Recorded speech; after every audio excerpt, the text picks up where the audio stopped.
Hey there. Remember us? That's right, we're back! And boy, the times, they are a-changin'. We have made some changes and more are on the way. Welcome to the first episode of Season 2 of the War, Sports, and Dragons podcast. I am, as always, Dave the Nerd Emperor, and I am your host for the festivities. Today is Monday, June 1st, 2026. Now, I bet you're wondering, where have you been, dude? What's going on? What changed? Well, I've been on a little hiatus. Had some personal stuff to attend to, and now it's all taken care of. We're going to leave it at that.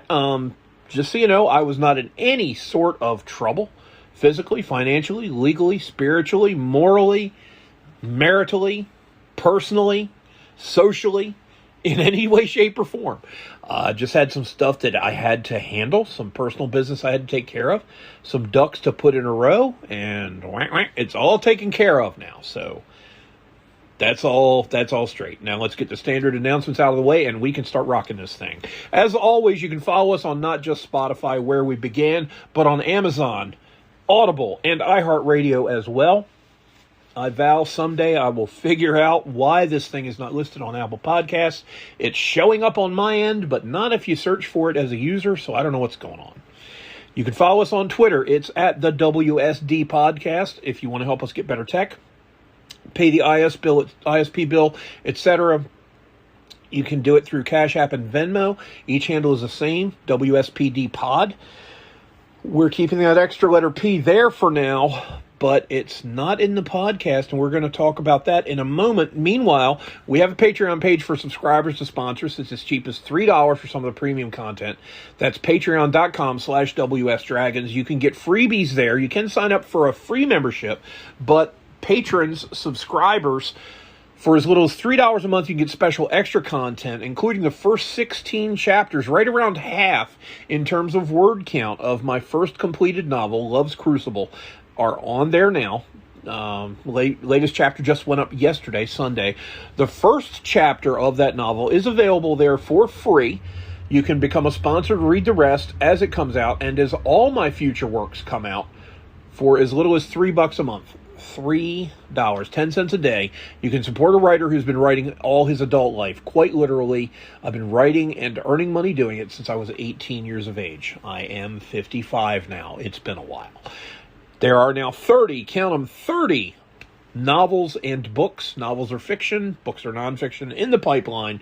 So the stuff I'm writing will be coming out, just that stuff will be coming out for years. And you can get in on it for just $3 a month. But enough of the promo stuff there. It's time for the show. Let's talk about what's going on. We've got some announcements to make. Effective June 1st, today, we've had some changes, and let's talk about them. First, folks, I got a confession to make. Remember how this used to be the War, Sports, Politics, and Dragons podcast? Well, the politics part is being removed. We will no longer be doing strictly political segments. I might make the occasional snarky political comment every now and then, but we will not be doing any show prep. We will not be doing any significant looking into politics on this show anymore, and I'm going to level with you about why. When I started this podcast, I wanted it to be about the things that interested me. Politics does interest me, but I'm at the point now where I'm just tired of talking about it because nothing ever really seems to get done. But the biggest stumbling block for me with politics is there's never any honesty in it. They're all crooked, no matter what letter is in parentheses after their surname. They're all dishonest. They all still lie so often, it's easier to keep track of when they tell the truth. And it's so incredibly rare. And no one ever admits they're wrong, even when they're caught, even when they're caught on video, even when they're caught on video by witnesses, even when they're caught on video by witnesses live before millions of people. They just can't ever admit they're wrong. And I can't handle that level of disingenuous and narcissistic crap from people. Okay? No matter the party. They're only in it for themselves. That's all they care about, is keeping that power for power's sake, because it's a big club and you and I aren't in it, as George Carlin said. So I'm done with it. Okay? I will say this. All right? And I'm just going to leave it at this.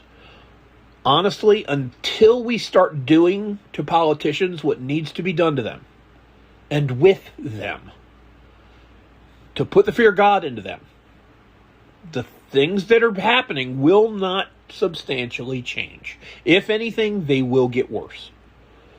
Okay? Now, if you look at my Twix feed, you will see a lot of political stuff up until as recently as yesterday. That ended at midnight. As of June 1st, the policy change became implemented, and we will no longer be talking about politics in any significant amount. I will still bust the chops of Europeans and tease and rib and annoy them and badger them all I want. Because, quite honestly, they're begging for it. But that is separate and distinct from political discussion. We will not be talking about European politics in the modern term. We will not be talking about current day European or American politics on this podcast anymore. Like I said, I might make the occasional snarky comment, but that's going to be about it. And the only reason I say that is because I don't want to say I don't want to declare I'm going to say absolutely nothing and then make a comment here or there and make myself into a liar. So I am leaving myself that out, but it's not something we're going to be focusing 25% of the podcast on. It's down below 1 now. Okay, we're not dealing with it. Focus going forward is threefold. War, specifically military history, with the occasional look at current military events. Sports, mostly baseball and NFL football, and that's going to be, a lot of that will be me whining about the Baltimore Orioles and the Baltimore Ravens and Dallas Cowboys. I have the feeling that I'm going to have 3 depressing teams to deal with this year. And then dragons. Dragons, baby. Role-playing games. And by that, I mean tabletop role-playing games. The only true role-playing games. Computer games simply aren't role-playing games, no matter how you try to parse it. Other games, we're going to discuss those from time to time, too. Board games, dice games, card games, LARP, which is a type of role-playing game. It just doesn't use dice as intensively as, your Dungeons & Dragons, your Pathfinder, stuff like that.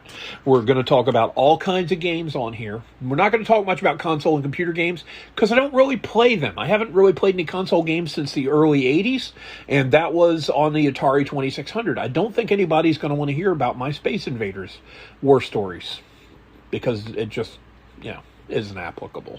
So we're going to stick to the manual, the analog, the non-digital stuff. And we're going to have a capital time doing it, and I really, really think you're going to love what we have going on, because we're going to have segments that we've already had, like anecdotal evidence. People really apparently like the crazy stories I tell, and the thing about these crazy stories I tell, every single one of them is completely true. Okay? There might be some discrepancies, but it's more my faulty memory than any attempt to deceive. So they are true to the best of my knowledge, information, and belief. We will still have joke time, because I love telling jokes. I love to laugh. We will still have final thought. We will still have showtime. They might not. Final thought should be in every podcast, but the others will be coming in and out as sort of day players, like what Corporal Klinger was in MASH the first season. He was only in 3 of the first season's episodes. Then in season 2, he was in 12. Then by the 3rd season, Jamie Farr had a regular job as a full-time member of the cast of MASH. He was a day player. That's what we're going to have here. Some of these things are going to phase in and out. You're going to hear it one podcast, but not the next. You might not hear it for a month. You might hear it 3 times in a row. It just varies. But we've also got new segments coming soon. They're going to rotate in and out as whims and the news flow and everything else dictate. So buckle up. Get ready for it's going to be a fun ride, guys. I'm telling you now. We're going to talk about the stuff I truly enjoy discussing, stuff that doesn't stress me out or irritate me or make me shake my head. I'm a pretty good estimator of human nature, and as my youngest son said, Dad, I don't understand how you always expect certain things out of people, and then when they do exactly what you expect, you act disappointed. My response was, son, that's because I expect the worst in people. And they prove me right far too often. I got to admit something, folks. I love it when I'm wrong. Because I get a chance to learn then. Everybody likes being right. I do too. But when I'm wrong, hey, what did I get wrong? How can I fix that? I'm not one of these people that won't admit they're wrong. You've already heard me fact check myself on this podcast and correct previous errors and misconceptions. I'm going to keep doing that.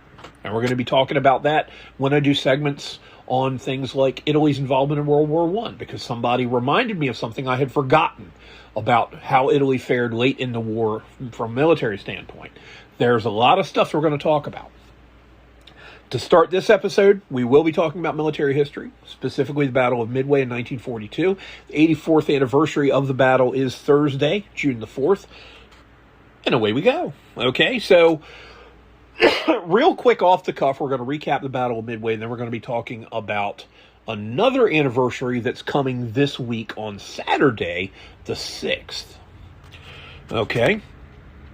Now, at the Battle of Midway, 6 months after Pearl Harbor, 2 months after the Doolittle raid, which basically made the Japanese accelerate plans to invade Midway Island, and a month after the first carrier battle in history, the Battle of the Coral Sea, the Japanese, again, as I just said, tried to first knock out the air power and the airfield at Midway Island as a prelude to an amphibious invasion. Now, the thing about it is, America had been reading a number of intercepted transmissions from the Japanese Navy over the course of the preceding months in D.C. and at Station Hypo in Hawaii under Commander Joe Rochefort. Rochefort was a verifiable genius, okay? He could do so many things and had such great instincts and intuition and knowledge and wisdom. He just really knew his game inside and out. And to me, he proved definitively that his rivals in the American intelligence community in D.C. were way off the mark with what he did for Midway. Okay, so basically, code breaking gave us information that the Japanese kept talking about this location that they were interested in that was denoted by the two-letter designator AF. They kept talking about AF. And people in D.C. thought it might have been Dutch Harbor up in the Aleutian Islands off the coast of Alaska. Or maybe it was Noumea in New Caledonia, an island chain a few hundred miles north and east of the coast of Australia. Or it could have been this, it could have been that. But Rochefort had this sneaky suspicion that it was Midway Island that they were talking about. So it was arranged for Midway to transmit a message in the clear, non-coded, that the Japanese would pick up and obviously easily decipher because it's not in code, saying that, I believe it was the desalination equipment that removed salt from the water and gave them fresh water on Midway Island had broken down and needed to be repaired. Well, an intercept received later on. Now, mind you, America was not reading every single word and every single letter of every word of every communique that the Japanese Army, Navy, and diplomats sent back and forth. They had made significant progress breaking Japanese diplomatic codes to the point where they were reading it as fast as the Japanese could.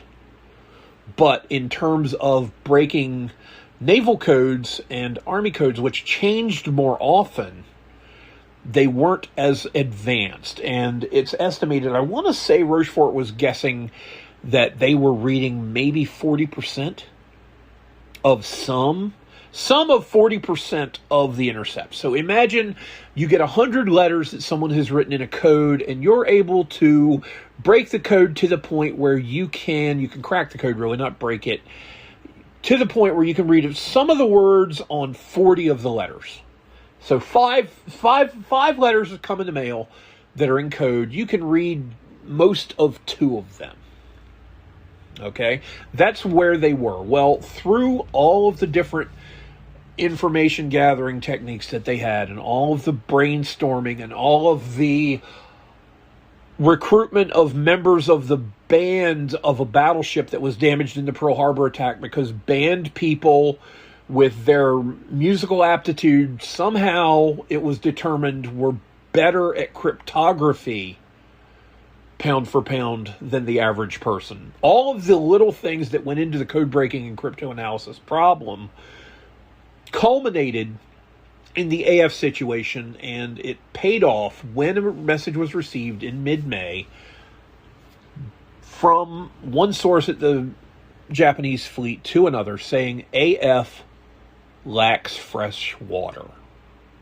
That was the smoking gun that Rochefort was looking for to prove that AF was Midway. If they knew where the Japanese were going to strike, they could set up an ambush, and this is what Pacific Fleet Commander-in-Chief Chester Nimitz proceeded to do. This wily Texan set up an ambush involving 3 aircraft carriers. Why was it only 3, you ask? Well, let's talk about the American naval situation in May 1942. Okay, on May the 8th, as the days of the Battle of the Coral Sea wrapped up, the American aircraft carrier Lexington was sunk by Japanese naval aircraft from the carriers Shokaku and Zuikaku. Okay, in return, we sank the light carrier Shoho. The first aircraft carrier that we sank in the war was the Shoho, the infamous or famous communication from one of the pilots in the attack, Scratch One Flat Top, was the epitaph of the Shoho. Now, we had already lost an aircraft carrier. The Langley had been sunk off the coast of Java in late February of 1942 by the ships that were going to be attacking Midway, by the carriers in Kido Butai, the Japanese striking force, that were going to be involved in the Midway operation. The Langley was ferrying P-40 fighters to a little place called Jilajap on Java when it got attacked. I'm sorry, they weren't sunk by the Japanese Navy. It was actually Betty bombers, Mitsubishi G4Ms, under, I think it was the 22nd Air Flotilla, that sank the Langley and also damaged the destroyers Whipple and Edsall, which were escorting her. So we had already lost one aircraft carrier. Then we sank the Japanese Shoho, I think it was on May the 6th. And then on the 8th, the Lexington succumbed to an internal explosion due to basically avgas fumes leaking through the ship's ventilation system, I think it was, that compounded existing damage, and the explosion pretty much was the death knell of the Lady Lex. So our first full-size, truly combat-ready aircraft carrier we lost on May the 8th. Now, the Yorktown that was with the Lexington also suffered significant damage, and upon reaching Pearl Harbor, trailing a 20-mile oil slick, Yorktown commander, the captain, Elliot Buckmaster, was informed that it would take about 90 days to get repairs done to the point where Enterprise was like she was before the battle. Well, Nimitz told Buckmaster, "You've got 48 hours. We need the Yorktown to go with the Enterprise and the Hornet because we've got a mission. We've got something coming up." Now, back to the state of the American Navy. We had no battleships available in May of 1942. The battleships that might have been used in any operations were the slower, older battleships that were at Pearl Harbor. Your later, faster battleships, like your North Carolina class and your Iowa class that came along later in the war, were either still on the drawing board or just going through shakedown cruises, or were actually assigned to the Atlantic Ocean because 4 days after Pearl Harbor, 3 days after we declared war on Japan in response to their attack, Adolf Hitler of Nazi Germany declared war on the 11th of December. So on the 12th, we replied in kind, and we found ourselves at war in the Atlantic with the Germans. We were fighting an undeclared war there, but we won't discuss that right now for the purposes of this. We're talking about the Pacific. So the Wasp, I believe it was in the Mediterranean, or headed to the Mediterranean soon, and would not be taking part in the Midway operation because it was in the Atlantic. The Saratoga had taken torpedo damage, I want to say in January or February of 1942, and was in Seattle being repaired. So of the 3, what I call revolutionary carriers, because they're named after battles of the Revolutionary War, Saratoga was being repaired from torpedo damage.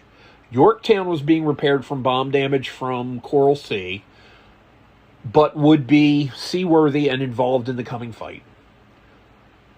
Lexington was gone. Hornet was not available. Wasp was in the Atlantic. I may have Hornet and Wasp backwards in this regard. I always get those two backwards. And Ranger, like I said, was too small for use. So that was pretty much it. Okay.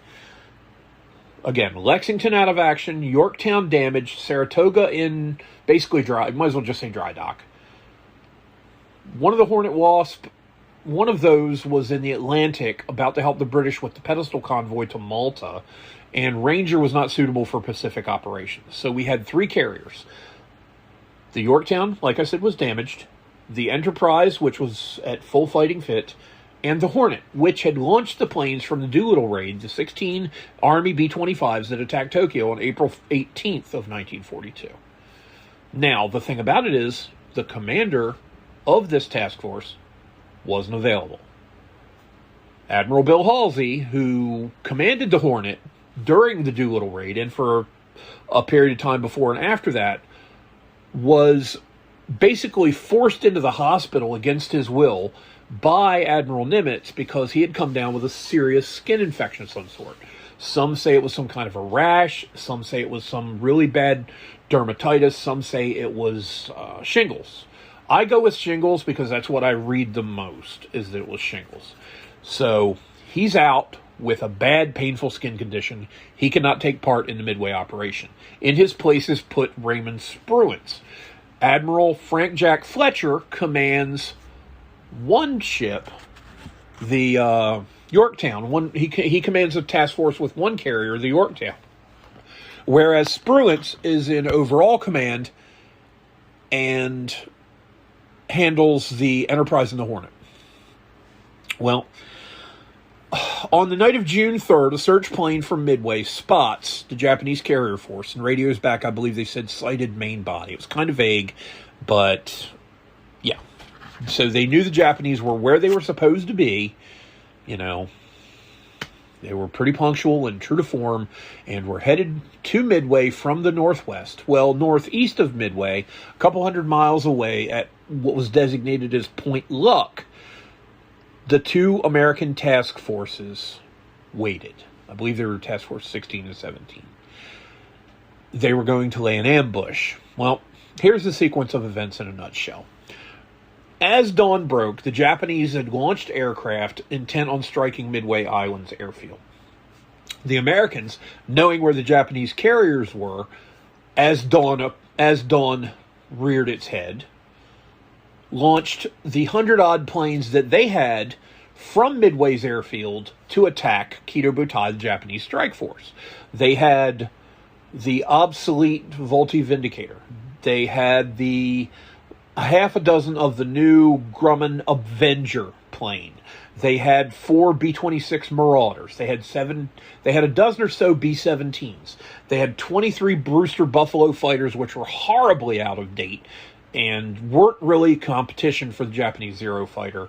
There were a few Wildcat fighters, which were the standard fighter plane of naval aviation. That was what was on the decks of the Hornet, Yorktown, and Enterprise.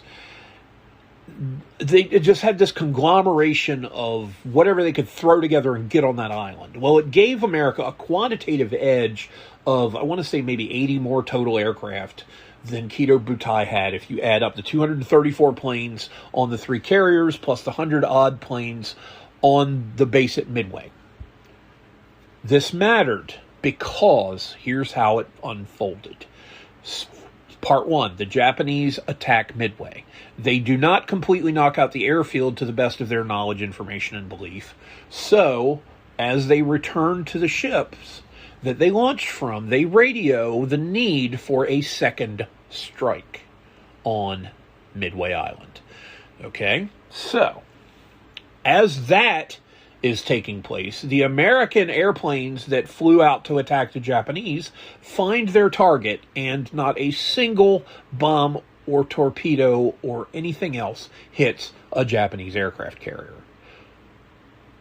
The Vindicators are trashed. I think 5 of the 6 Vindicators are shot down. 3 of the 4 Marauders are shot down. Most of the Avengers are shot down. Some of the Flying Fortresses. The Buffaloes and Wildcats don't fare terribly well against the Zero fighters, whether they're over the island of Midway, whatever the case may be. They just didn't do well. And I don't think the Buffaloes made it out to the carriers because they didn't have the range. So they were assigned Combat Air Patrol, CAP, basically flying cover over Midway Island. They took a beating. They really did. The whole force of planes on Midway took significant losses.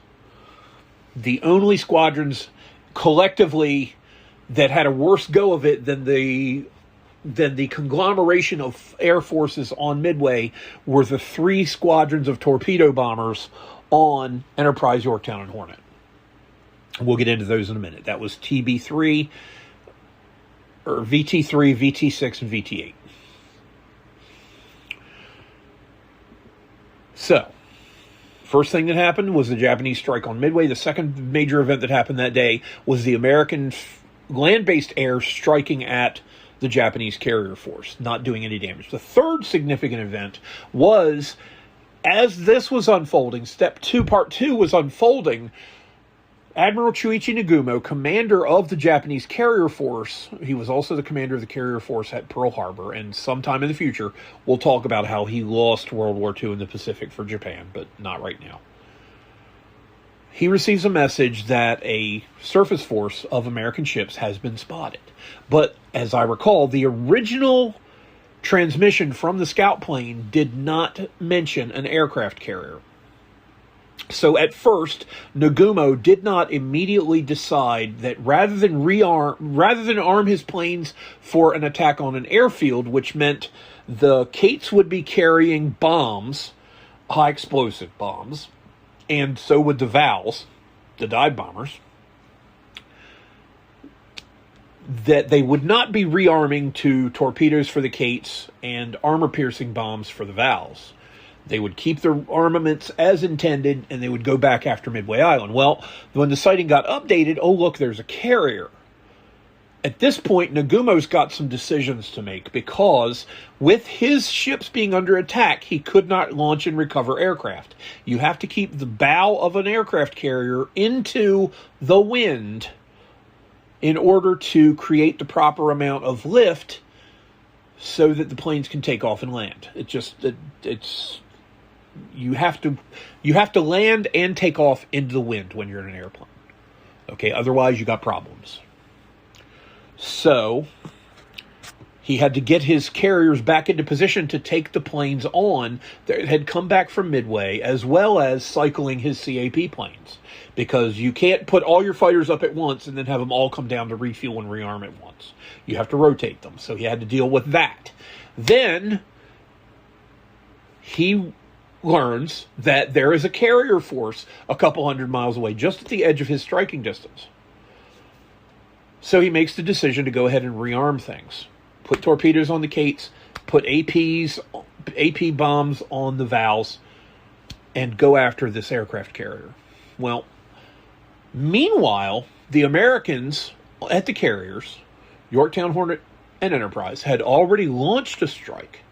The problem is, one whole carrier's worth of planes went on what was called the Flight to Nowhere, where I think it was, it was Hornet's planes, I believe, that ended up going off in the wrong direction and never found anything, never fired a shot, and landed a couple hours later empty-handed. Meanwhile, now that was, I believe, some Wildcat fighters escorting Dauntless dive bombers. The torpedo bombers found their mark. The torpedo bombers from Yorktown, Enterprise, and Hornet all found Kido Butai, but of the 31 or 41 planes, I think it was, that were in the 3 squadrons, 35 of them got shot down. In one squadron, I believe it was Torpedo 8, only Ensign George Gay survived, one pilot out of the whole squadron of a dozen plus men. Of a dozen plus planes, each of which included a pilot and a backseater. Only Ensign George Gay survived that one attack. The whole squadron was wiped out. He was floating around in the Pacific in the midst of Kido Butai, holding on to a seat cushion, I think, as a flotation device, watching the battle unfold. So he got to see what was then known as the 5 minutes of Midway. So after the Devastators got annihilated, as this was happening, an American submarine, and I believe it was called the Nautilus, tried to make a torpedo attack on one of the Japanese aircraft carriers. It missed, and a destroyer was dispatched to prosecute the sub and sink it. Well, the sub attempted to evade, leading the destroyer off on a course, to try to catch the submarine. Hold on a minute, I'm sorry. Having some technical difficulties here. Hold on a minute.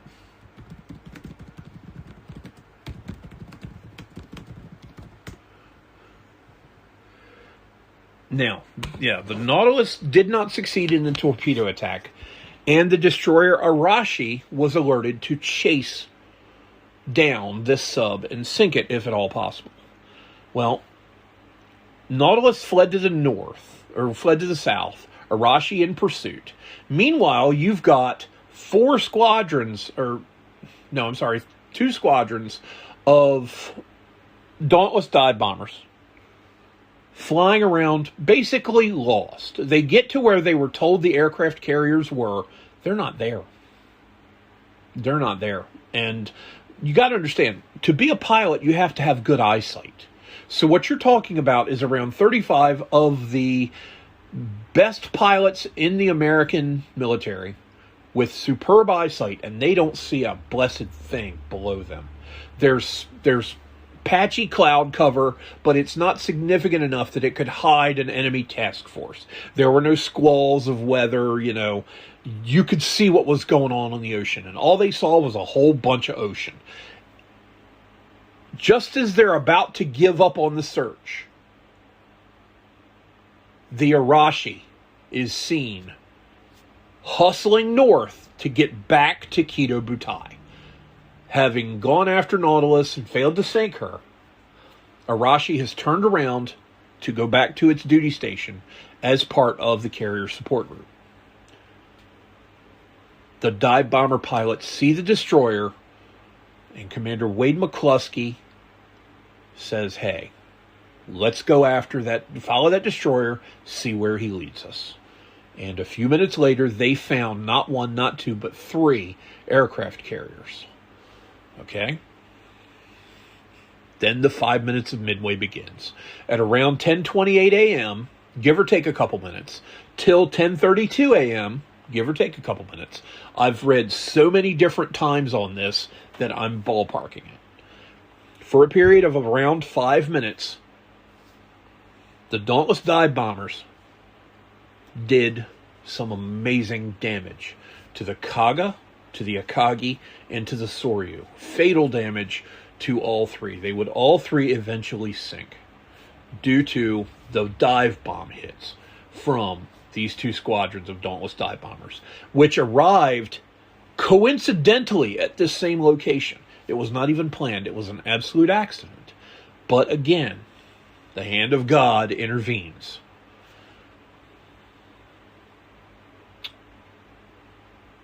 And in a 5-minute period, they landed, I believe it was 8 bomb hits on these 3 aircraft carriers. The hangar decks are filled with torpedoes, multiple types of bombs, machine gun ammunition for the fighters and for the dive bombers, and all kinds of aviation fuel. The bombs create an absolute firestorm on these aircraft carriers, mortally wounding all 3 of them and leaving only the Hiryu intact because it was just out of eye range. It was not quite over the horizon, basically. So they couldn't find it to sink it. That's the only reason it probably didn't get hit at that point, too. So now the odds have gone from aircraft carriers 4-3 in Japan's favor to aircraft carriers 3-1 in America's favor. But Hiryu launches its attack, and its planes find the Yorktown, do significant damage to her, and cripple her to the point where planes cannot land or take off. Then the ship starts to lose speed and power, and eventually orders are given, I believe, to abandon ship, but she doesn't sink, so they go back onto the ship to try to save her. And we will come back to Yorktown on June the 7th. With Yorktown out of the action, Admiral Fletcher transferred his flag from the bridge of the Yorktown to the heavy cruiser Astoria, and he informed Admiral Spruance that he would conform to Spruance's movements, that Spruance had the ball, it was his to run with. You make the decisions, I'll just follow whatever you say. Because at that point, Fletcher didn't have a carrier command. He was basically out of the battle. I'll just basically take my task force and put it as part of your CSG, because my carrier isn't here anymore. He didn't really have a job at that point except to listen to whatever Spruance told him. Well, Spruance decided, okay, there's one more Japanese carrier out there. Let's go get it. A strike with what was left of the dive bombers, because there were no torpedo bombers left. What's left of the dive bombers from Enterprise and Hornet, then seek out, find, and mortally wound the Hiryu. By sunrise the following morning, Japan had either had sunk or it had to scuttle with torpedoes all four of the carriers assigned to that task force. There were a couple of light carriers that were sent to attack Dutch Harbor in the Aleutians as a diversion the night before. But the real battle was for Midway, and America to this point had pretty much won it, pretty handily, except for losing Yorktown and a bunch of land-based planes, and some of the planes from the three carriers. Okay, it was a huge, lopsided win. Well, on the 7th, the Yorktown was being towed back to Pearl Harbor at the amazing speed of 4 knots. About 4.5 miles an hour on land, because a nautical mile is, I believe, 1.151 statute miles. So it's moving at about 4.5 miles per hour, 4 knots, being towed back to Pearl in the hopes of being able to salvage, not salvage in terms of scrap, but able to rescue the ship from sinking to return it to fighting trim. Now, mind you, the repairs that were made in the 48 hours before Yorktown sailed were not entirely complete patch jobs. And the, pipe fitters and welders and carpenters, the civilians that were doing much of that work, were still on Yorktown when she sailed from Pearl Harbor, but they were taken off and brought back to Pearl the next day by a separate ship when they got done what could be done to make the plane as combat ready as it could be. It still had significant damage, but the absolutely essential things that needed to work were working. However, now the Yorktown, crippled, engines aren't running, being towed at 4 miles an hour by the Hammond, well, Japanese submarine I-168 spotted the destroyer towing the carrier and put a couple of torpedoes into each of them. And that was the end of the Hammond and the Yorktown. Bob Ballard, the explorer who found Bismarck and Titanic in the Atlantic Ocean, also found the Yorktown a few years ago during one of his expeditions. So it's still at the bottom of the Pacific. There's some fascinating photos if you ever want to look at the photos that were taken by the little vehicle that they sent down deep into the Pacific Ocean. I think it's almost 2 miles underwater. But that's where the Yorktown lies. And then a couple hundred miles to the west-ish are the 4 aircraft carriers of Kido Butai: Kaga, Akagi, Hiryu, and Soryu. So that was a huge battle, a huge win, and a major turning point in the war. It was not the biggest turning point in the Pacific War, but it was the first big turning point in the Pacific War. Well, the second big turning point, first being Coral Sea. The biggest turning point took place a few months later at a little island in the Solomons chain called Guadalcanal. We'll be talking about them in August, and probably again in October and November and February. But that's the Battle of Midway for you, nutshelled. America sank 4 Japanese aircraft carriers at the cost of one of their own, basically stopped the Japanese momentum cold. At that point, Japan pretty much stopped expanding in the Pacific. It had slowed significantly after Coral Sea because that turned back an amphibious invasion of Port Moresby on the southern coast of New Guinea, which they were trying to take overland from the northern part of the island. But with the, amphibious invasion being turned back and the Australians fighting like lions along the Kokoda Track leading to Port Moresby across the Owen Stanley mountain range in New Guinea, they stopped the Japanese there, and that pretty much ended the Japanese advance in New Guinea. And by extension, that plus Midway ended Japanese expansion in the Pacific, period. They still made significant gains in places such as Burma. They still gained some ground in China with offensives even as late as 1944. But Japan's expansion across island chains and archipelagos in the Pacific had come to a halt after Midway. For all intents and purposes, they were done expanding. And Admiral Yamamoto's prediction that in a war against America, he could run wild and win victory after victory for 6 months to perhaps a year was pretty prophetic. They made it not quite 6 months and then got trounced at Midway. So there's your Battle of Midway. That happened on June 4th, 1942. This coming Thursday marks the 84th anniversary. Now, June 6th, 1944, 2 years later, and half a world away, was, of course, Operation Overlord, the D-Day landings in northern France. We're going to be talking about those on Friday. We're going to talk about a little bit of everything. It's going to be a longer podcast. We're going to talk about all 5 beaches. Okay, we're going to talk about from west to east, Utah, Omaha, Gold, Juno, and Sword beaches. We're going to talk about the American airborne landings. We're going to talk about the British airborne landings. We're going to talk about the Ranger attack on Pointe du Hoc. We're going to try to talk about a little bit of everything Friday.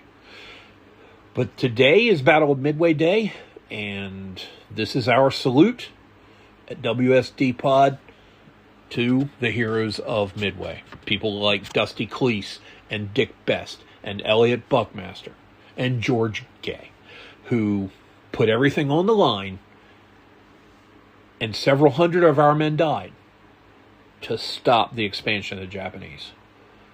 And for that, thank God. Thank God. So, there you have it, folks. There's your Battle of Midway. Now, speaking of D-Day, there's a movie coming out. It may already be out, actually, starring Brendan Fraser, an actor I actually really like. I've liked him since, well, maybe not Encino Man, but I loved him in the movie School Ties, and I liked him in the Mummy franchise movies. He has a pretty extensive Hollywood resume. He did get blackballed at one point because of some stuff we won't go into here because we're not talking about movies today in depth. But the movie Pressure is about the weather around the time of D-Day. And here's your nutshell synopsis of all that. The original planned landings for Operation Overlord were set for June 5th, 1944.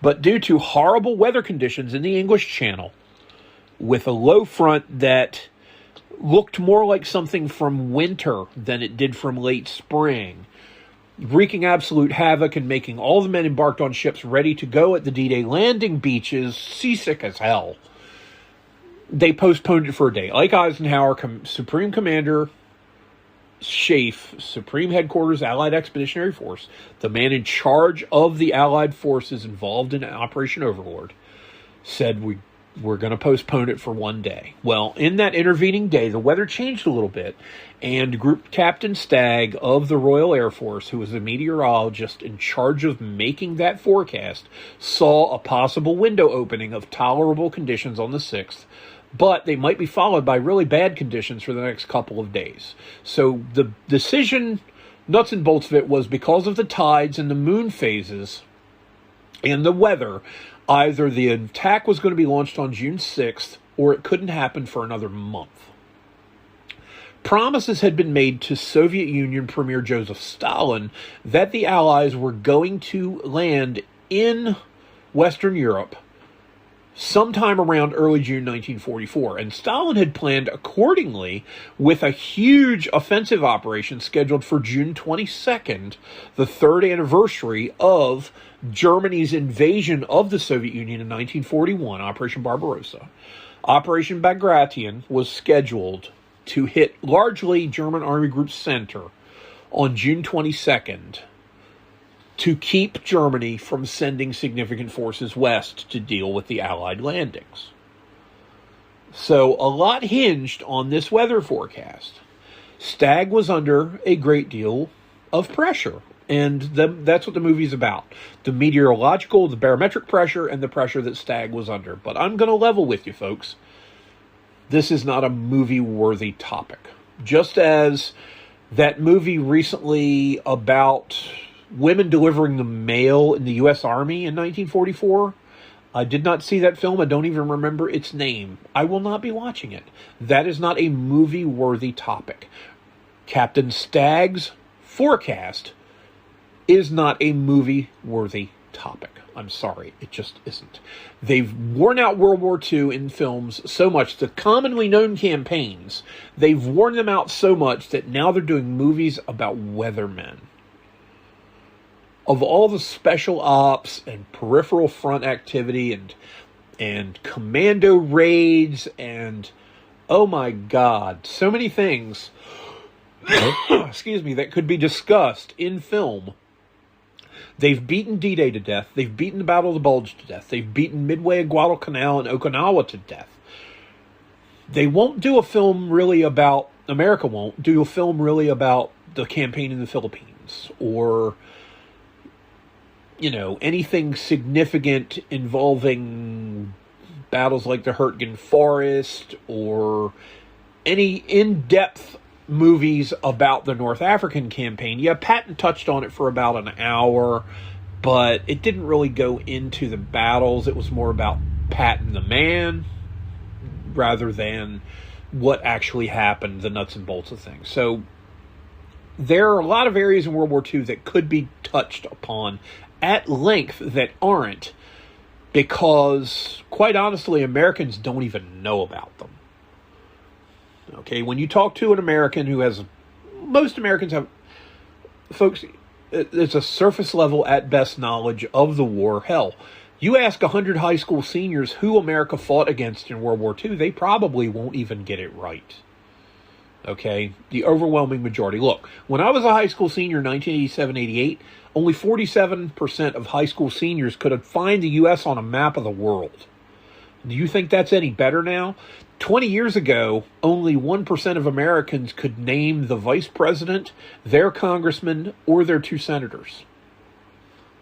That's not gotten any better.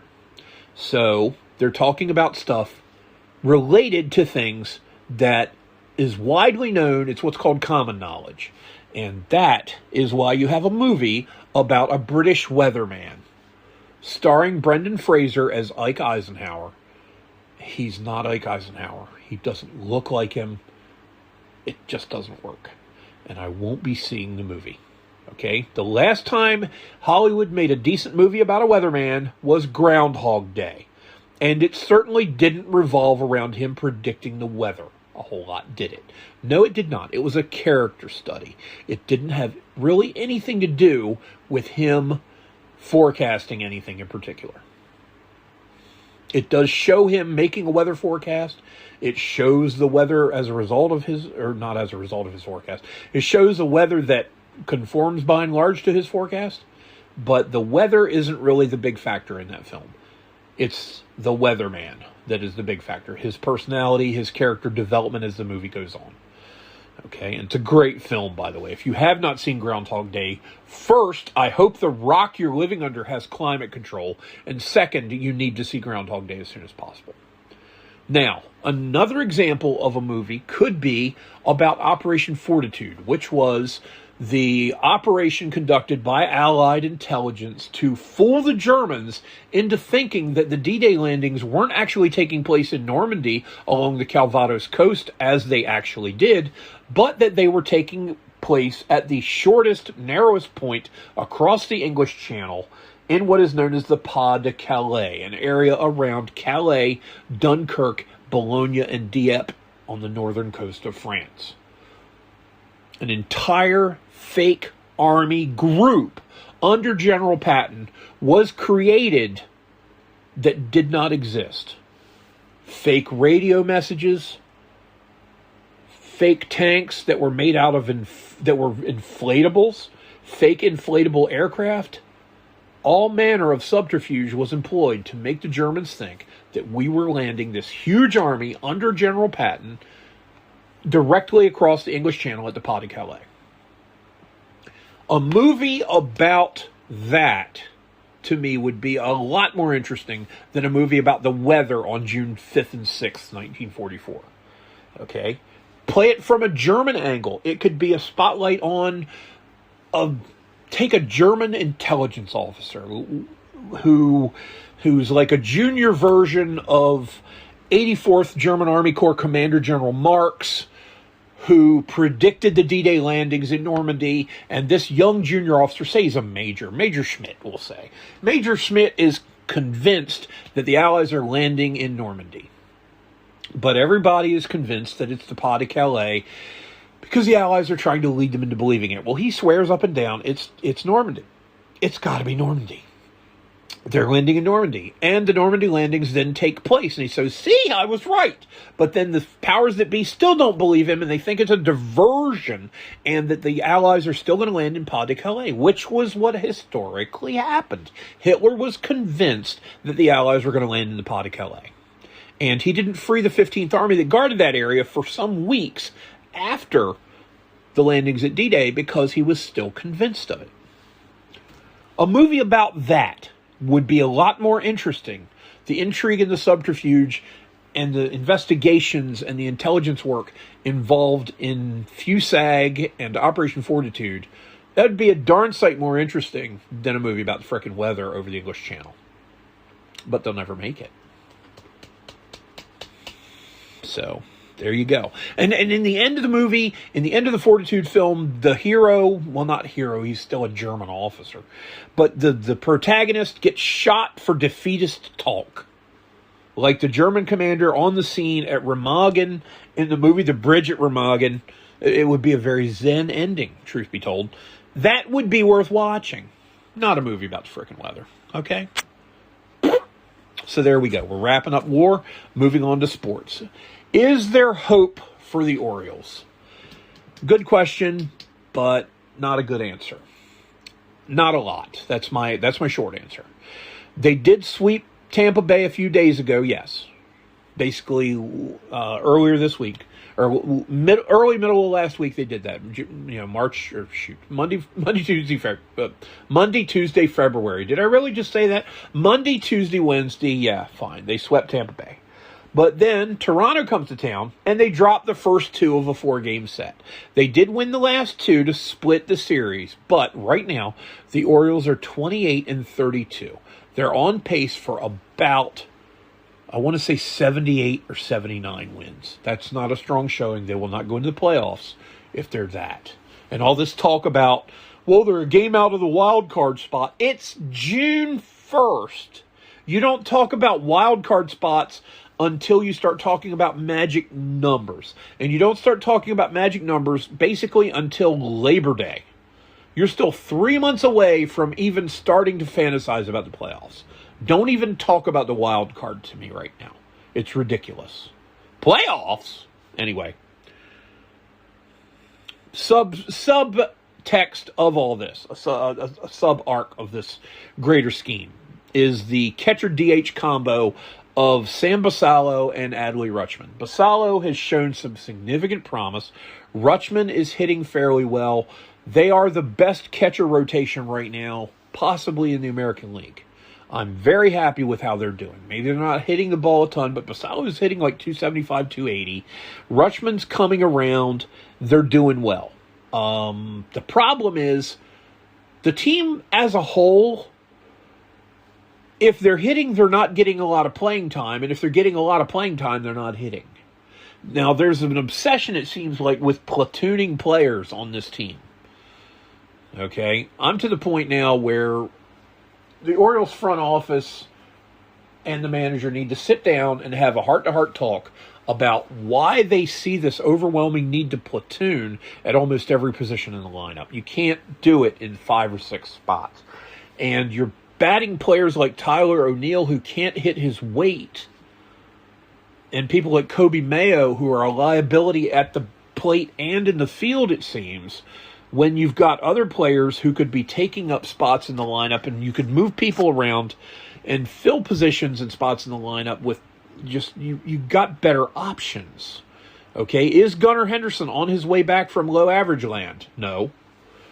He's still striking out way too much, and I don't see him having some epiphany about it. So expect 170 strikeouts this year from him. Ironically, he's leading the team in hits with 55, but that's because, A, he bats high in the order, so he's going to get more at-bats in general, and B, he's not walking a whole lot. Okay? To me, you need to walk once for every 10 plate appearances to be considered anything remotely similar to a patient hitter. He's not there yet. He's not quite there yet. I think he's at about 1 every 12. Okay? And if you can strike out 40% of the time, you can walk 10% of the time. Pitching these days, they're not that accurate. Okay? You're not facing Greg Maddux or Bob Tewksbury, who, among other teams, pitched for the Cardinals and was a very good control pitcher. These guys do not exist in significant numbers anymore. For people to be striking out 40% of the time, they have to be making a conscious effort to swing hard at everything. And you can't swing for the bleachers every pitch. You just can't, okay? So I'm saying the Orioles are going to be 77 and 85. I'm sticking with that. Thanks to the over-platooning, only 3 players actually have enough at-bats to qualify as a league leader in batting average, but none of them are anywhere near it. The top hitter of those 3 is only at 247. Okay? That's miserable. And quite honestly, this is a lifelong thing for me. I'm really tired of looking at league leaders in statistics and never seeing the Orioles anywhere near the top in any category, offensively or in pitching. ERA, strikeouts, whip, batting average, slugging percentage, home runs, RBIs. Baltimore doesn't even move the needle on these. And for people to give themselves that I'm not going to use the term that I normally use because I've also, one of the policy changes as of June 1st is I'm trying not to swear anymore. Giving themselves that illusion that Baltimore is going to contend for a playoff spot when the stats are just abysmal, it's just not going to happen, okay? Everybody's so obsessed with analytics, but then they want to think with their hearts when they think about the Orioles' chance at the postseason. The Orioles will not be making the playoffs this year. If I'm wrong, I'll be so glad, but I'm not going to be wrong. Okay, there are guys on the team that have shown some promise, like Basallo. Jeremiah Jackson has shown a bit of promise, but he can't figure out how to draw a walk. He's drawn 4 walks in around 175 plate appearances. 4! That means over the course of a full season with 600 plate appearances, he's going to draw about 13 or 14 walks. That is pathetic, to say the least. Just so you understand, there's a guy on the team who has 10 plate appearances who's walked 3 times. Okay? The guy doesn't have a hit, but he's got a 300 on base percentage, I think. How is that even possible? It's called plate discipline. That's how it's possible. And no one on the team who sees any significant playing time really seems to have it. Gunnar Henderson's at 13 home runs, but 73 strikeouts. Come on, dude. Wait for your pitch. You're hitting 219. Okay? If I can go ahead and show you how old I am, I can mention players like Rob Deere and Corey Snyder from the 80s who got whose careers did not last as long as they could have because, yes, they were power hitters, but who wants a guy that hits 190 with 140 strikeouts just because he hits 26 home runs a year? That's not what you want in your lineup. You want people who can get on base. And if you're going to talk about platooning and statistics and sabermetric and Moneyball, then you need to talk about BBs, because if you can't catch a base on balls, you're going to be sitting your butt in a dugout a lot. And you know what? Gunnar, you're not Babe Ruth. The pitching is nowhere near as good as it was 30 to 40 years ago. It's not even as good as it was 10 years ago, and it wasn't great then. Yes, there are some good pitchers at the top end of the pitching tiers, but they don't proliferate like they used to. You don't have teams that now have... It used to be every team had pretty much 2 good starters. Some had 3, and the truly good teams had 4. You're lucky to see 2 now. You really are. Except maybe the Cubs, the Dodgers, Cleveland. It's just not happening. And for the Orioles to struggle against the pitching that they've seen, they're making every pitcher that comes up to them look like Mariano Rivera, and it's just not the case. But speaking of pitching, I'll complain about the fair to Midland Baltimore pitching staff some other time. I don't have the heart for it right now. We're going to wrap up sports, moving on to Dragons real quick, and the 30-day D&D challenge. We're on day 15, so we're hitting the halfway point. What is your favorite type of undead? To me, the Lich. For those of you who aren't in the know, a Lich is a usually evil wizard who chooses the path of immortality. It involves some rituals, and they vary from Dungeon Master to Dungeon Master. The DM sets the parameters on what a wizard has to do to become a Lich, and they have to do certain things. I've seen 4 or 5 different iterations on how to become a Lich in the game rules, and they're all pretty screwed up. And if I was playing a wizard, I think I'd just let my wizard be a mortal, regular old mortal, and not live forever. It's not worth it. You know, plus there's something called alignment slide, where even if you're not evil, you'll eventually become evil when you're immortal, because you just don't give a crap about the things that made you as moral, as human as you were when you were alive. But my favorite type of undead is the Lich. You go big or you go home. And the Lich is the A tier of undead. Okay? Vampires are awesome. Ghosts are awesome. Specters, ghouls, ghasts, wights, skeletons, morgues even. I'm not really a fan of morgues. I think they're just kind of dumb. But there are so many types of undead that you could choose as a favorite undead. I gotta go Lich.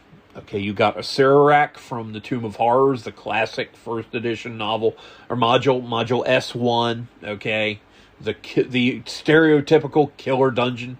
You've got Ozalin, who was a Lich in Greyhawk and is now the lord of his own dark domain in the mists of the demiplane of dread known as Ravenloft. There are so many Liches that are fascinating and interesting. Now, the best ones to me were in Greyhawk, which was of the original D&D worlds. Original, by original, I mean the ones that TSR supported at some point.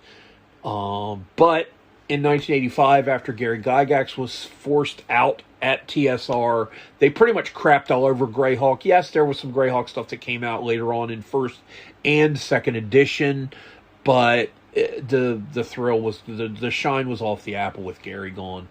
And in third edition, they made Greyhawk the default setting and then did absolutely frickin' nothing to promote it. Everything since third edition began has been Forgotten Realms. And a little bit of this, a little bit of that. You know, yes, there were the third edition mega modules like Return to the Temple of Elemental Evil, Return to Castle Ravenloft, things like that. And they've milked the crap out of the Ravenloft thing in 5th edition to the point where it's just a travesty now. But I'm Greyhawk Liches, give me a good Sul Lich any day. The Suloys were amazing magic users, and their Liches were nasty.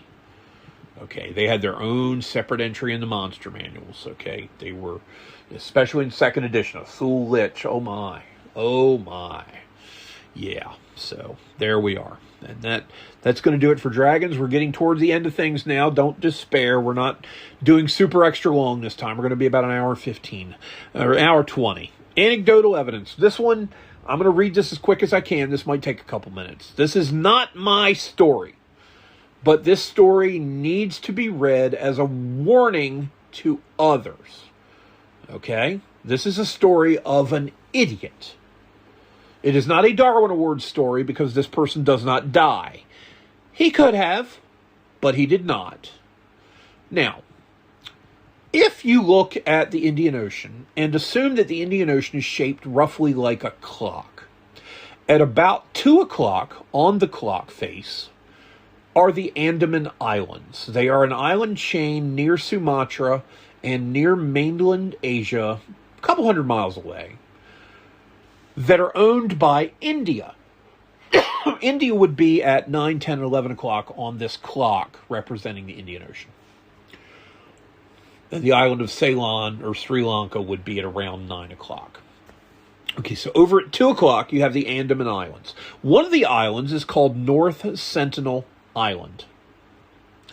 North Sentinel Island is a special place. For those of you who are Star Trek fans, you may be familiar with the term Prime Directive. And what the Prime Directive is in Star Trek, it basically says that people who are out exploring space, who encounter a new civilization that is not part of the United Federation of Planets, or part of any of the other rival groups, such as the Klingons or the Romulans, if they find a planet that's, underdeveloped, not ready for first contact, the Prime Directive basically says you're not allowed to interfere with them. You stay away from them, you don't visit them, you don't announce your presence to them, you do not interact with them because you could influence their culture in a way that would screw up the development of the society and of that world.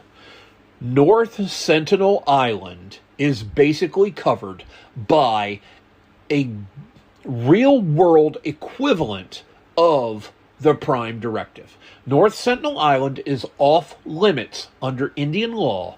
You can't come within a certain distance of it. You're not allowed to fly over it, I don't think. It is truly an island in and of itself. It is off-limits. It is verboten. You are not allowed to go there. But every now and then someone does. You want to know why? Not because there's gold there, not because of natural resources or a rare bird, but because there's a tribe of indigenous people there. I don't know if Aborigine is the correct term,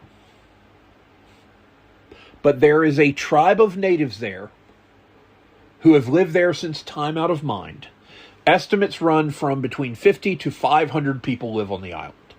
The most commonly accepted number I've seen is around 150. Indian law prohibits contact with these people because they have lived an existence entirely isolated from the rest of mankind for centuries. And the Indian government, rightfully so, does not want anybody interfering with their culture.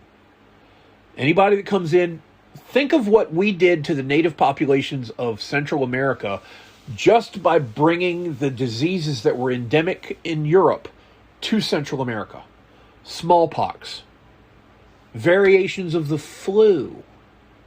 They decimated different tribes. Okay?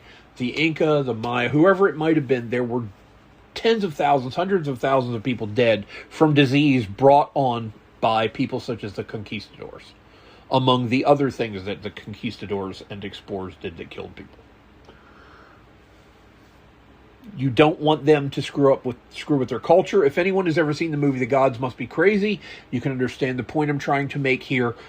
You leave North Sentinel Island alone. Well, the thing is, Every now and then, some missionary will decide, you know what, I'm not worried about man's law. I'm going to go try to enforce God's law, and I'm going to enlighten and save these heathens. I'm going to go teach these people the gospel of Christ.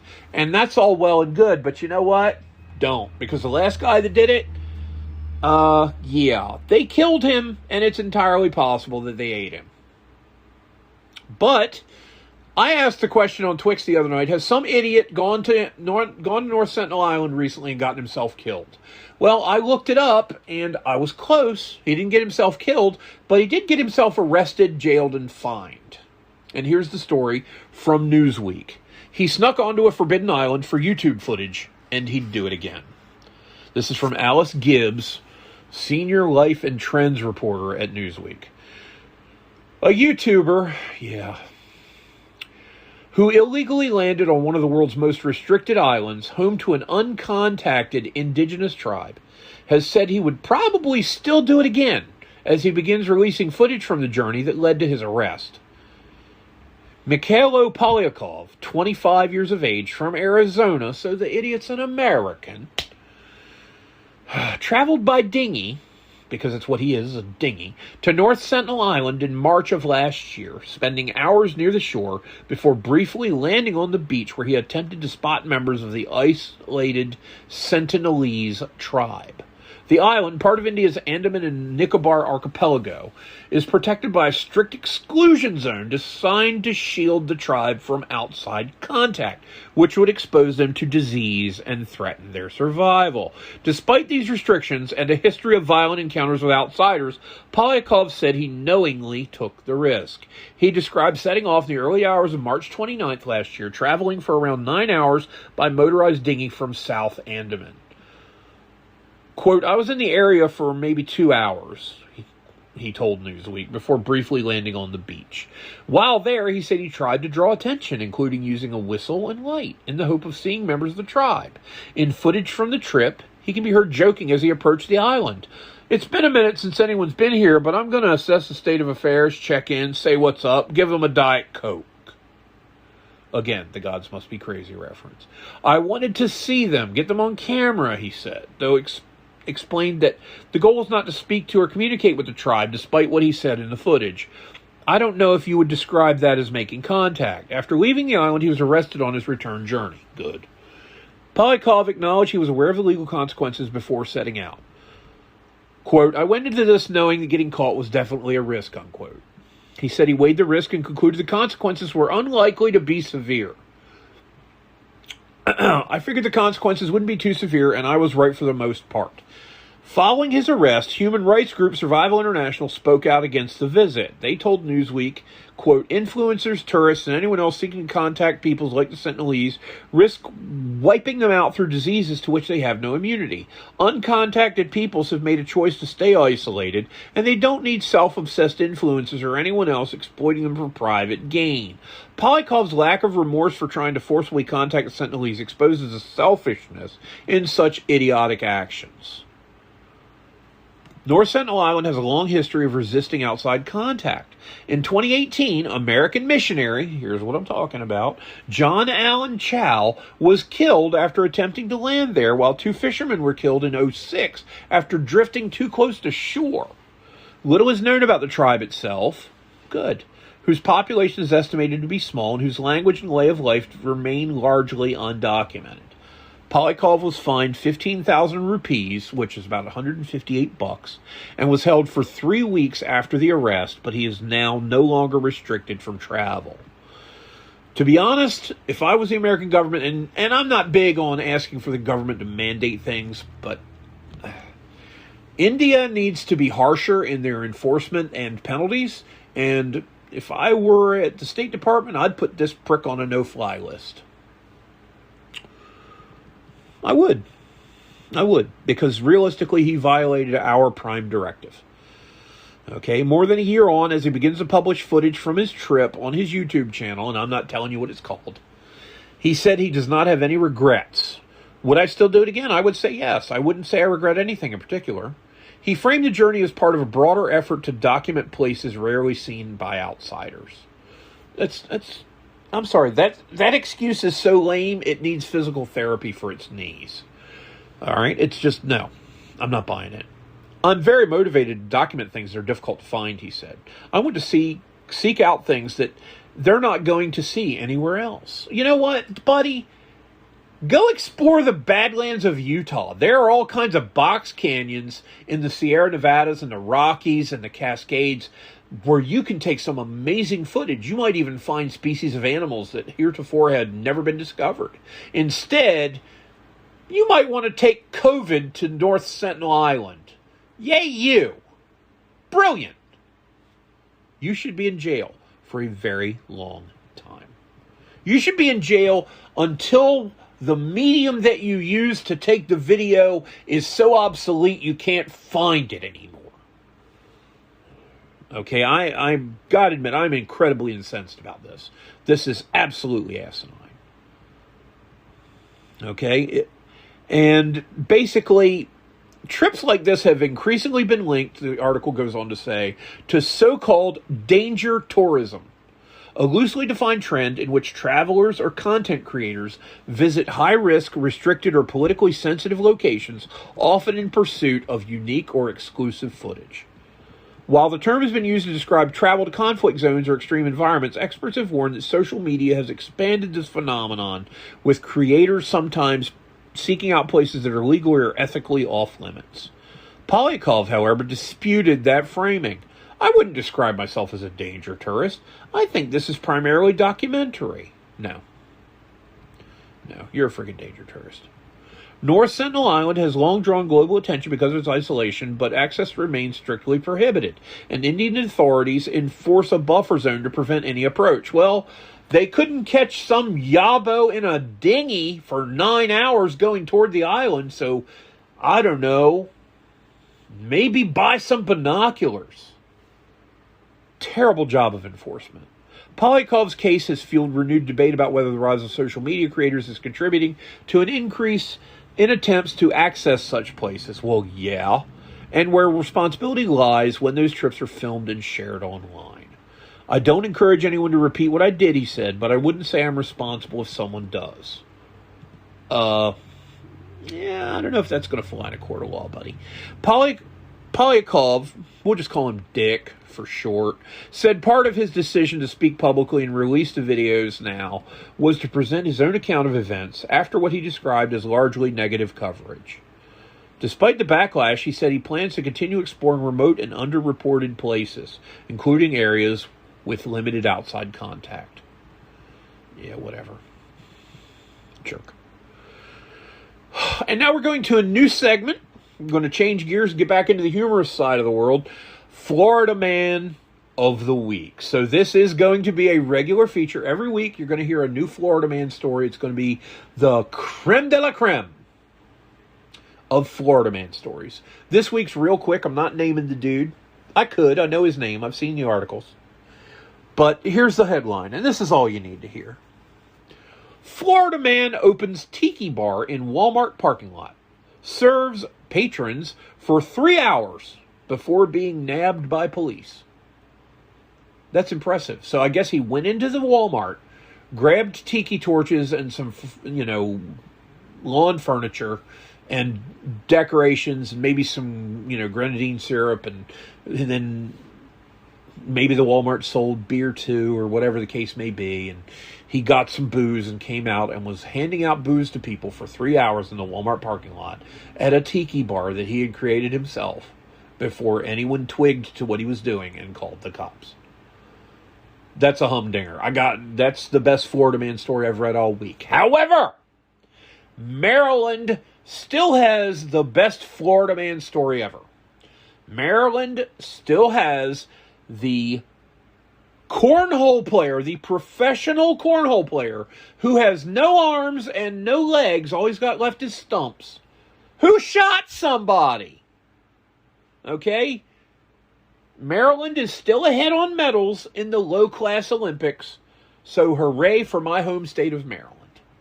And there you go. There's your Florida Man for the week. A Florida Man in Florida and a Florida Man in Maryland. And then another one of our older segments coming back again. Showtime. This is where Dave recommends you a movie or a TV show. Okay? And this time, the movie I'm recommending, you're going to be a little bit surprised by this one, is the 2025 version of The Running Man. Now, if you're like me and you're one of those people who read a lot of Stephen King when he was younger, you'll remember The Running Man from the Bachman books, along with Rage, Roadwork, and The Long Walk. Now, The Long Walk has been made into a movie recently, which I'm not going to see because I really don't like Mark Hamill. I honestly don't think he did a terribly good job playing Luke in the Star Wars movies, and he's kind of turned into a weird, grumpy old coot, kind of like Robert De Niro. The shine has fallen off that apple too. But Running Man 2025. Now remember, the original Running Man movie starred Arnold Schwarzenegger, and I believe it was Maria Conchita Alonso in the female lead. I may be wrong about her. But Richard Dawson played Dan Killian, the game show host of the show called The Running Man. The movie was terrible. It was awful. It was so bad it was good. It was one of those films, as my friend Dustin would say. It was so bad it was good. It was like a train wreck. You couldn't turn your head. They took the book, turned it on its ear, basically took the premise of a game show as the only, and the names of some of the characters, as the only real pieces of source material from the novella by Stephen King, and turned them into a horrible sci-fi dystopian joke of a movie. The new one, starring Glenn Powell as the main character, as the protagonist, Ben Richards, and Josh Brolin as Dan Killian, the head honcho with The Running Man, is a better film than the 1987 Arnold Schwarzenegger vehicle. It's not terribly well acted. It's okay. But it keeps you interested. It's more tense. It's not an edge-of-your-seat thriller, but it keeps your interest. And that is what you want in a film. It was entertaining. It was actually significantly closer to the novella than the Schwarzenegger movie was. It even alludes to, although it doesn't do the actual ending from the novella, it alludes to it happening in the dialogue toward the end of the film. I liked it. On the 1 to 10 scale, I would give it a solid 7. It is not a superlative film. It is not one of the best films of the year. It is not one of the top 100 films I've ever watched or anything like that. But in terms of it being something to do for a couple of hours to be entertained by, then I would recommend checking out the 2025 iteration of The Running Man. Okay? And there it is. There's Showtime. That's my movie recommendation of the week for you. Give it a watch. I think it will be worth your time. It might not be something you're going to watch 19 times, which ironically I think I've done with the original movie, because every time it's on, I seem to gravitate towards watching it for reasons I have yet to figure out. I guess because Maria Conchita Alonso is really hot in that film, but it's just, it's an awful film. But the 2025 version is better. And I don't say that much about reboots, remakes, redos, and rehashes. You don't see that from me. You don't hear that from me. This is a notable and happy exception to that rule. So I would recommend, if you have a couple hours to kill and you want to watch something a little bit different, check it out. Joke time. You ready?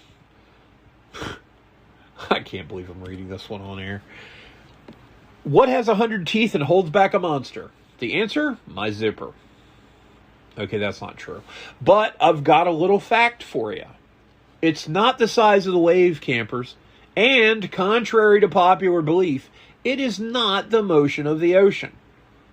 It's the ability to remain safely in port until all passengers have disembarked.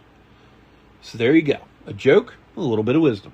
Now, if someone would explain to me what this soaking thing is that Mormons are doing, that'd be great. But I have the feeling I'm going to need an airsick bag when you tell me about that, because that just sounds messed up. All right? Now, time for another segment, and this one will be a regular because I'm making it that way. Podcast trivia. We were talking about the Battle of Midway today.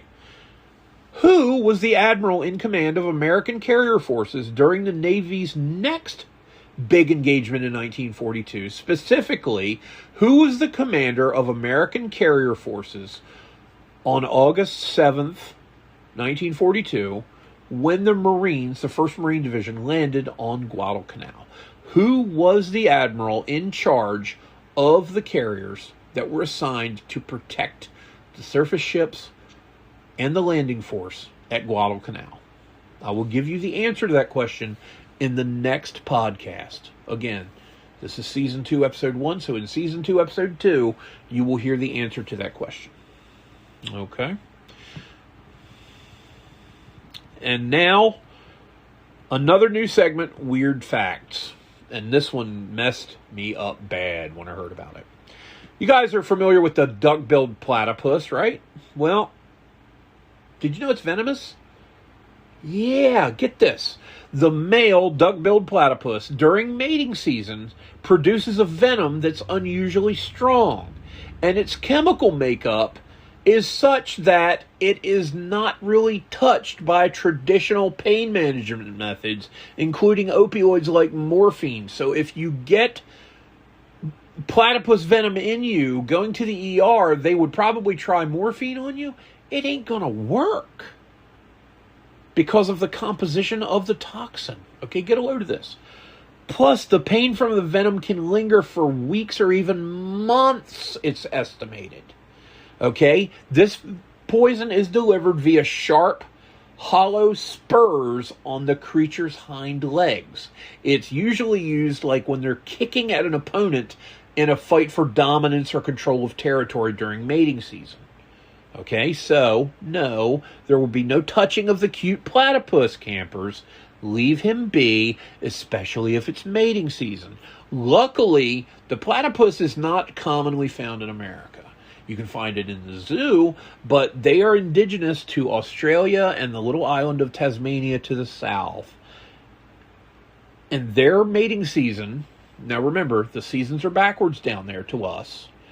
The mating season there is late winter to early spring, which it would be up here too, because that's pretty much when pretty much all the mammals mate. And of course, the platypus is a mammal, but it lays eggs. Figure that out. Is late winter to early spring, which in the southern hemisphere is from basically July to October. So stay away from the platypus. They're not just this cute little thing. They can hurt you. Another new segment, Bible verse of the week. Okay, one of the many policy changes are that I'm going to attempt to get closer to God and to try to help other people do the same thing. And Bible verse of the week is brought to you by me, because I want to share the word of the Lord. And there's that. You ready? This week's Bible verse, this was read at my wedding. One of the 2 verses that was read at my wedding. It is Matthew chapter 7 from the New Testament, verse 1. Real simple. Judge not, lest ye be judged. And this is something I do that I need to work on. And that's part of why I'm making it the verse of the week, is because it needs to be a reminder to me that I need to stop doing that. When you're judging someone or criticizing someone, because one of the Bibles that we have in the house is of, I think it's the New International Version, and I'm a King James guy. I've only ever read the King James Bible, except for a brief period when I was dabbling in converting to Catholicism, and the Catholic friends I had bought me a Douay Rheims version of the Bible. But otherwise, I'm a King James guy. I'm a KJV dude. And in one version of the Bible, it says, do not criticize or you will be criticized. Well, the way it was always read, the way I always found it in King James was, judge not, lest ye be judged. So do not judge others, or you yourself will be judged. And God is the final judge. So be careful. All right? And my second favorite, And there's a little bit of context I have to give you for this, because it's only 2 words. It's the shortest verse in the English Bible. And it's John, again, New Testament, chapter 11, verse 35. And it simply says, Jesus wept. And the context is this: Jesus in human form was so moved by the experience he was having in that moment, and maybe I'll go into detail on that later, but not right now. But he was so moved by the experiences that he was having in his human form that God cried. And that, to me, is simply amazing. Simply amazing. That something that happened on this earth that God kind of sort of knew about and was here in human form to witness, cried upon experiencing.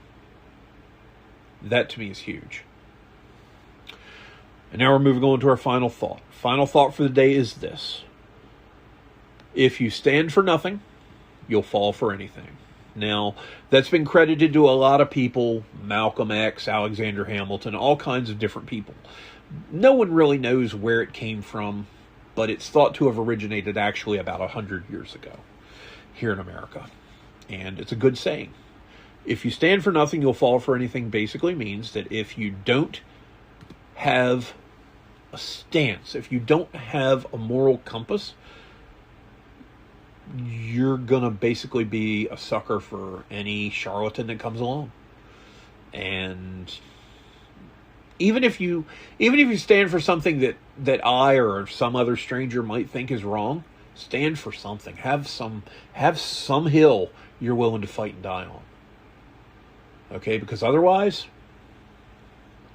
you're a rube. You're gonna be tricked. You're gonna spend your whole life being tricked. You're gonna be a victim your whole life, and the problem is, in a lot of cases, you might not even know it. Stand for something, or you'll fall for anything. And that's going to wrap us up. Make sure to follow the show on Twitter. The handle is @the WSD Podcast. More stuff is coming. As I've told you, there is simply not enough time in the day. And part of the solutions that I've had to the issues that I had to resolve was an insomnia thing. And to combat my insomnia, I have decided to switch my existence from a 24-hour day to a 48-hour day. So what I'm doing now, instead of being up 16 and down for 8 hours every day, because it's just not working, and I was getting 2 hours or 3 hours of sleep a night, is I'm going on a 36 and 12 schedule. My days are now 2 days long. So I will see 2 sunrises and 1 sunset, basically, and then I will be down for 12 hours. And I've talked about it with the wife, and that's how we're going to do things on my end right now. So I'm on a 48-hour daily schedule to try to cure my insomnia. We'll see if it works. If it doesn't, I'll try something else. But that's what we're doing right now. Meanwhile, you can help sponsor us through our Patreon page. It's patreon.com/WSDragons. Please join us there. Sponsorship started at $3 a month. $3. Okay? That's not even the price of a cup of coffee at Starbucks. Unless you're 95 years old and going to McDonald's, I don't think that's the price of a cup of coffee hardly anywhere anymore. You know? And you can help a struggling artist, basically. Because I'm an artist. My pen is my instrument. Anyway, as always, you can hear us on Spotify, where we began. Please follow us there. And you can also hear us on iHeartRadio, Audible, and Amazon. And I thank you again for your time. I hope you enjoyed the story about the Battle of Midway. I hope you learned something from the story about North Sentinel Island. And I hope you don't go there. Please don't. And please, check out The Running Man. And we will be back on Friday, June the 5th, to talk about D-Day, among other things. Take care. Have a great rest of your week. Go Orioles. And free Iran. Bye-bye.